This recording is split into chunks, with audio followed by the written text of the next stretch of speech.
Осень – это не только пора листопада и прихода холодов.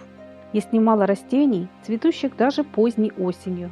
Но сегодня речь пойдет об очень эффектном и пока еще редком многолетнике, который удивит вас своей необычной красотой и простотой в уходе.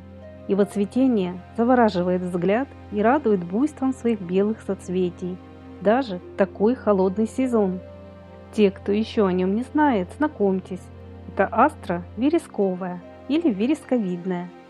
Многие садоводы привыкли считать астры как невысокие однолетние цветы или более крупные и объемные многолетние кустарники. У этой культуры есть очень много декоративных видов и сортов, цветы которых имеют отличия в окраске и форме. Но вересковая астра сильно отличается от всех своих более известных сородичей. Она необычна не только своим эффектным цветением и видом соцветий, но и раскидистой почвопокровной кроной. Такое растение идеально для декорирования пустующих мест в саду. Если вам необходимо занять оголенный участок, этот вид подойдет как раз кстати. Но стоит учесть, что почвопокровная астра со временем довольно сильно разрастается и способна укрыть своими побегами площадь около 1 квадратного метра. Не стоит рядом с ней высаживать более скромные и низкорослые растения, так как астра их может собой накрыть или вытеснить. Ее побеги сильно ветвятся и разрастаются в разные стороны. Кусты имеют густую, стелющуюся крону, от которой не станут расти даже сорняки. Этот мелкоцветковый вид многим схож с вересковыми растениями, за что и получил свое название. Цветки мелкие, около 1 см в диаметре, но когда астра входит в массовое цветение, ее кусты скорее напоминают белую морскую пену или снежную лавину, хотя среди этого вида есть сорта не только с белыми соцветиями. Есть гибридные формы с лиловыми, голубыми и розовыми цветками. Цветок обычной вересковой астры имеет коричнево-желтый центр и узкие мелкие лепестки, окрашенные в белые или кремовые тона. Побеги сильно разветвленные и густооблиственные, за счет чего кусты выглядят пышными даже без наличия цветов. Удивляют и сроки цветения этого вида. Вересковая астра – это настоящее осеннее чудо, способное преобразить осенний ландшафт до неузнаваемости. Цветение длится в то время, когда сад уже отдыхает, то есть в сентябре-ноябре. Декоративные свойства этого растения позволяют его выгодно применять в самых разных местах. Например, с его помощью можно скрыть старые пни, бетонные плиты, задекорировать оголенные склоны и подпорные стенки. Этот вид будет красиво смотреться в рокариях и на обширных альпийских горках. Только при посадке надо обязательно учитывать габариты куста. Разветвленные ветви почвопокровной астры со временем достигают длины более метра, густо укрывая все, что находится на земле. Этому многолетнему виду потребуется много свободного места. На маленьком участке или в тени его нет смысла сажать. Чтобы увидеть обилие ароматных соцветий, предоставьте растению самое солнечное расположение. Чем старше куст, тем эффектнее он цветет.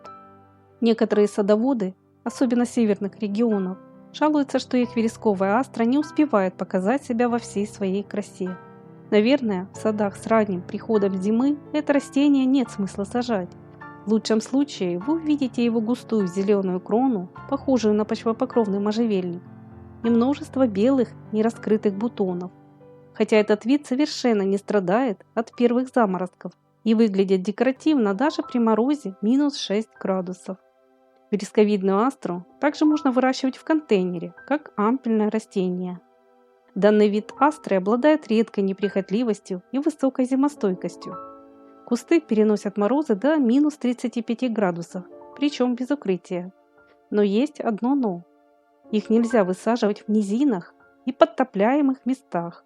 Именно от чрезмерного переувлажнения, особенно в холодный период, корни этого почвопокровника могут сильно пострадать. По устойчивости к болезням и вредителям вересковая астра довольно неприхотливая, но в сырых и тенистых местах она может поражаться мучнистой росой и серой гнилью. Зато она относится к засухоустойчивым растениям. Приспосабливается расти даже на скудных почвах и без своевременного полива.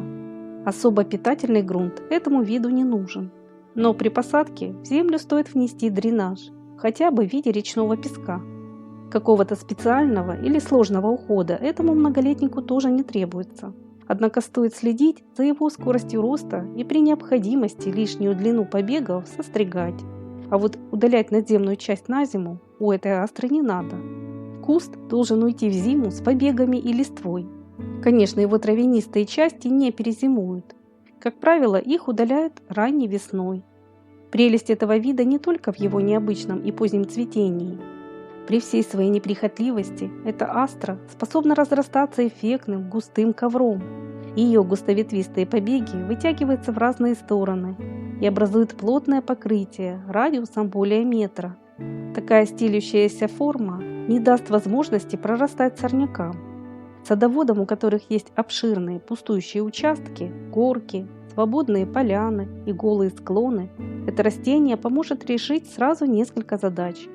Красиво их задекорировать и избавиться от сорной травы. Такими качествами вересковидные астры часто пользуются ландшафтные дизайнеры. Очень эффектно это растение выглядит в виде роскошных каскадов на возвышенностях, каменистых горках и склонах. Его многочисленные соцветия создают впечатление цветущих фонтанов или снежной лавины. Высота почвопокровных побегов может достигать более 20 см и во многом зависит от сорта. Есть совсем низкорослые и более высокие представители с объемной формой кустов.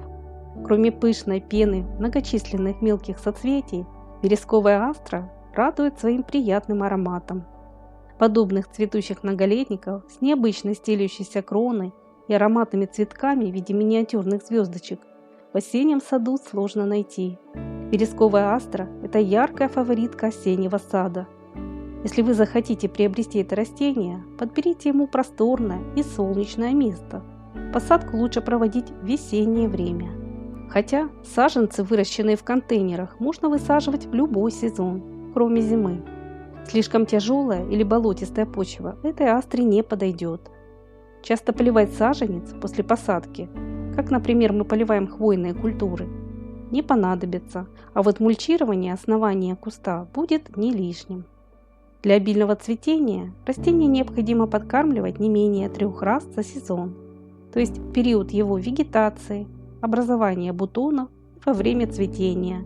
Лучше всего использовать комплексные минеральные удобрения для цветущих культур. Размножают астру несколькими способами. Ее можно было бы посеять, однако в садах средней полосы семена не успевают вызревать. Кусты проще размножить делением или черенкованием. Делить лучше взрослые растения весной. Черенкование проводят с мая весь теплый сезон. Это чудесное растение украсит ваш сад в унылую холодную пору, наполнит его своим приятным ароматом и скрасит осенние дни. Вересковидная астра будет цвести до поздней осени, когда все остальные цветы уже отцветут. Хотя сроки цветения будут во многом зависеть от места посадки и региона выращивания. Есть также гибриды, которые раскрывают свои первые бутоны уже в конце августа и цветут не менее 2 месяцев. Поделитесь, пожалуйста, своим мнением об этом растении. Большое спасибо за ваши лайки, советы и комментарии. Не забывайте также подписываться на наш канал и нажимать на колокольчик, чтобы не пропускать выход новых роликов. А если это видео было вам интересным, не забудьте, пожалуйста, поставить свой лайк. До новых встреч в нашем добром саду!